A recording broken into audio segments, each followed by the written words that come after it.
Okay. So, ప్రతి ఒక్కరికి ఒక డ్రీమ్ అనేది ఉంటుంది. ఇప్పుడు ఏంటి ఫైనల్‌గా మనం సోషల్ మీడియాలో ఎంటర్ అయినా, ఇండస్ట్రీలో ఎంటర్ అయినా గూడా 'బిగ్ బాస్'కెళ్ళాలనే ఒక ఎయిమ్ అందరూ పెట్టుకున్నారు. మరి నీకు గూడా ఉందా 'బిగ్ బాస్'కెళ్ళాలని? 50-50 ఉంది. 50-50 100% లేదా? 100% లేదు. 50-50. ఓకే. మొన్న విన్ అయిన పల్లవి ప్రశాంత్ గురించి మాట్లాడుకుంటే గనక తను ఒక రైతు బిడ్డగా అడుగుపెట్టాడు 'బిగ్ బాస్'లోకి. ఒక నార్మల్ పర్సన్ లాగా. సో, ఫైనల్ వరకు వస్తాడని ఎవరు అనుకోలేదు. అయినా కూడా వచ్చాడు. ఇప్పుడు చాలా ట్రోల్స్ వస్తున్నాయి. తను అరెస్ట్ చేశారు. సో, దీని మీద నీ అభిప్రాయం ఏంటి? పల్లవి ప్రశాంత్ ఫైనల్‌కి వస్తాడన్న విషయం నాకు ఎప్పుడో తెలుసు. టైటిల్ కొడతాడన్న విషయం నాకు ఎప్పుడో అంటే తెలుసు. మీరిద్దరు ముందే ఫ్రెండ్సా? ముందే పరిచయం. పరిచయమా మీకు? ముందే పరిచయం. ఓకే. బట్ ఇంకోటి ఏంటంటే చాలా హార్డ్ వర్క్ చేశాడు. చాలా కష్టపడ్డాడు. ఆయన ఆడే ప్రతి ఒక్క గేమ్ అక్కడ కరెక్ట్‌గా ఆడాడు. ఎవరిని అరే అనలేదు, ఎవరిని తిట్టలేదు. కరెక్ట్‌గా ఆడాడు. అదంతా తన స్ట్రాటజీ అయ్యి ఉండొచ్చు కదా విన్నర్ అవ్వాలని. అదే కదా మరి బిగ్ బాస్ కావాల్సింది ఏంటి? క్యారెక్టర్ కదా. ఆ మనిషి అక్కడ కరెక్ట్‌గా ఉన్నాడు కదా. ఎంతమంది అక్కడ ఉన్నన్ని రోజులు ఎవరితో అరే తురే అనకుండా ఇప్పుడు బయటికి వచ్చిన తర్వాత అందరినీ అరే తురే అంటున్నాడంట. మరి అందుకే అరెస్ట్ చేశారని ఎక్కడ చూడలేదు అది. నేను వినలేదు కూడా. ఫస్ట్ థింగ్ ఆ మనిషి అంటాడు కాదు. బట్ ఒకటి పాపం బిగ్ బాస్ నుంచి బయటకు వచ్చాడు పాపం ఆయన. ఒక 2 డేస్ ఏమో రెస్ట్ ఉండాలి మనిషికి.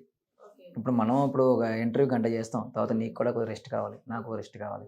అలా ఆడుకొద్ది 3 నెలలు జైల్లో ఉన్నాడు. జైల్లో బిగ్ బాస్లో ఉన్నాడు. బయటకు వచ్చాడు. వాడికి 2 డేస్ ప్రశాంతంగా వదిలితే నెక్స్ట్ రోజు ఆడే రిలాక్స్ అవుతారు కదా. ఎవరు పడితే వాళ్ళు రాసేస్తున్నారు. ఎవరు పడితే ఏదో చేస్తున్నారు. ఇప్పుడు అతన్ని అరెస్ట్ చేయడం అది రైటా రాంగా? నేనైతే 100% రాంగ్ అంట. చాలా రాంగ్, తప్పది. ఒక అంటే రైతు బిడ్డని కాదు, తప్పు, చాలా తప్పు అరెస్ట్ చేయడం అనేది. చిన్న మ్యాటర్ అది, అని పెద్ద చేశారు దాన్ని. కానీ ఓకే, అది అర్థమైంది. బస్సు అద్దం పగిలింది, చాలా పగిలినాయి.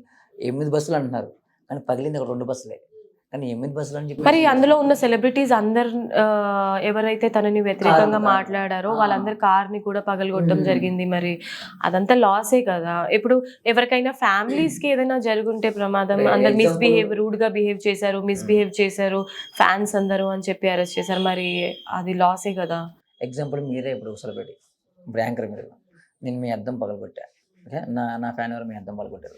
పగలగొడితే మీకు నా కాంటాక్ట్స్ ఉంటాయి. నేను ఫోన్ చేసి, మేడం నా వల్ల ఇలా జరిగింది అక్క, నీకు సారీ అక్క, ఆ గ్లాస్కి ఎంత ఏందో చెప్పక్క, నేను కొద్దిగా పే చేస్తా, ఒక బ్రదర్ లాగా నీకు పే చేస్తాను అక్క, కాంప్రమైజ్ చేద్దాం అక్క, నా మీద నీ కోపం ఉందంటే నువ్వు కంప్లైంట్ ఇచ్చాక అంట. ఆ టైంలో నీ మనసు ఏమనిపించింది? అరే పాప వాడు ఫోన్ చేశాడు రా, ఎందుకు, అరే పాప మనోడే కదా, సరేరా నువ్వు ఏదంటే అదే రా అని చెప్పి నువ్వు కాంప్రమైజ్ అవుతావు అక్క, మాట్లాడుకుంటే అయిపోద్ది అక్క. కానీ అక్కడ దాకా లాక్కెళ్ళడం తప్పక్క. అవునా కదా, ఫ్రాంక్ కదా. అంటే ఒకరిద్దరు అయితే అలా చేయొచ్చు. అక్కడ జరిగింది ఒక 20-30 మందికి అయినప్పుడు అందరికి ఎలా కాంప్రమైజ్ చేపిస్తారు? మీరు ఎలా జడ్జ్ చేస్తారు? అది పల్లవి ప్రశాంత్ ఫ్యాన్స్ అని చెప్పి మీరు ఎలా జడ్జ్ చేస్తారు?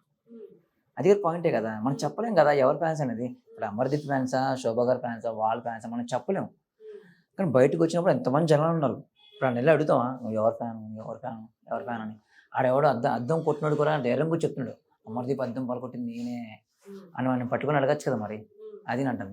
సో యాక్చువల్గా మన క్వశ్చన్ ఎక్కడి నుంచి ఎక్కడికో వెళ్ళిపోయింది. ఫైనల్ గా నేను అడిగేది ఏంటంటే, నువ్వు బిగ్ బాస్ లోకి ఎంటర్ అయ్యే ఛాన్సెస్ ఏమైనా ఉన్నాయా?